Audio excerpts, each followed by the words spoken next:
Axund dövləti haqqında danışaq. Deməli, xalqların böyük köçü zamanı bəzi Hun tayfaları qərbə doğru köç etsələr də, bəzi tayfalar Türkistana doğru köç etmişlər. Yəni Türkistanın qərb hissələrinə doğru köç etmişlər. Başqa cür desək, Xəzər dənizi sahillərindən Aral dənizi arasındakı ərazilər, eyni zamanda İran körfəzinə qədər olan ərazilər, Mərkəzi Asiya əraziləri, Tibet ərazisi Axunların köç etdiyi ərazilərdir. Ərazi olaraq isə şimal-qərbi Hindistanın bir hissəsi Mərkəzi Asiya və Əfqanistanı əhatə etmişdi dövlətin ərazisi olaraq. Dövlət 4-cü yüzilliyin ikinci yarısında yaranmışdı. Onların qonşu dövlətləri isə Sasanilər, bir də Göytürklər idilər. Sasanilər Axunların qərb hissəsində, Göytürklər isə onların şimalında yaşamışdılar. Və Sasanilərlə bəzən münasibətləri yaxşı olsa da, bəzən düşmən münasibətləri də olmuşdu. Belə ki, Sasani şahı Firuz şaha Axund hökmdarı Axsuvar kömək etmişdi hakimiyyətə gəlməyə 430-cu ildə. Lakin Firuz şah sonralar müttəfiqliyə sadiq qalmamış və Axundların ərazisinə hücumlar etmişdi.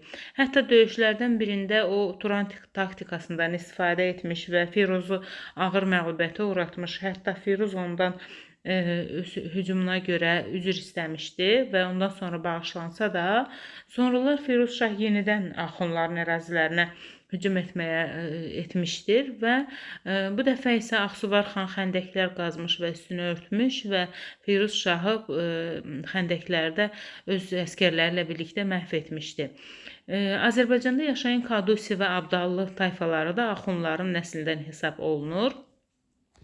5-ci yüzilliyin ortalarında Sasanilərə qarşı qalibiyyətli müharibələr aparan Axundlar Türkistan ərazisini, eyni zamanda İran yaylasının şərq hissələrinə də yayılmışdılar. 484-cü ildə isə Sasanilərlə yenidən döyüşüb qələbə qazanmış və Herat şəhərini də ələ keçirmişdilər. 5-ci yüzillikdə Eftal xan hakimiyyətə gəlmişdi Axund dövlətində və Eftal xanın adı ilə dövlət Eftallılar və yaxud da Eftalitlər kimi adlanır. Paytaxtı Kabil və Sakala olmuşdu. Bunu deməyi unutdum. 1-ci Qubat Məzdəkilər hərəkatı nəticəsində bilirik 481-529-cu illərdə Məzdək hərəkatı baş vermişdi. Həmin vaxtı 1-ci Qubat ölkədən qovulmuşdu əyanlar tərəfindən. O zaman o Axundlara sığınmışdı və Axund hökmdarı onu qorumuşdu. Hətta Axund hökmdarı öz qızını 1-ci Qubada ərə vermişdi. Qubatdan sonra hakimiyyətə gələn Xosrov Fənişravanın da anası Axund hökmdarının qızı olmuşdu. Axundların ən güclü nümayəndəsi isə Mihraqul xan olmuşdur. Mihraqul xan 6-cı əsrin əvvəllərində hakimiyyətdə olmuşdu. Əvvəlki dərsliklərdə onun hakimiyyət illəri 515-ci il göstərilirdi.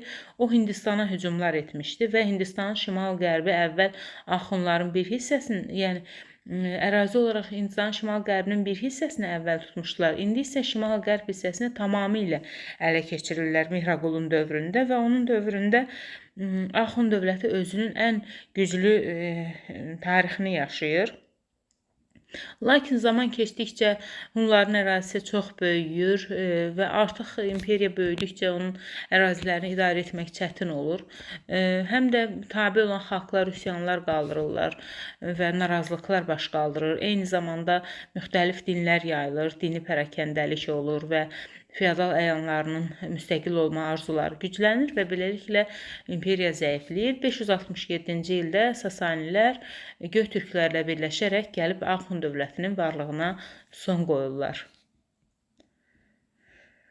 Sonra burada ərazisində müxtəlif dinlərin yayılmasından dağılan dövlətlərin adı çəkilir. Amma biz bunu belə kodlaşdırmışıq.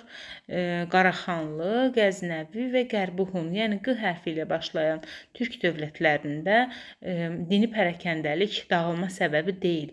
Amma digər türk dövlətləri, məsələn burada yazıldığı kimi Axundlar, Uyğurlar, Xəzərlər, onların dağılmasında dini pərakəndəlik səbəbdir.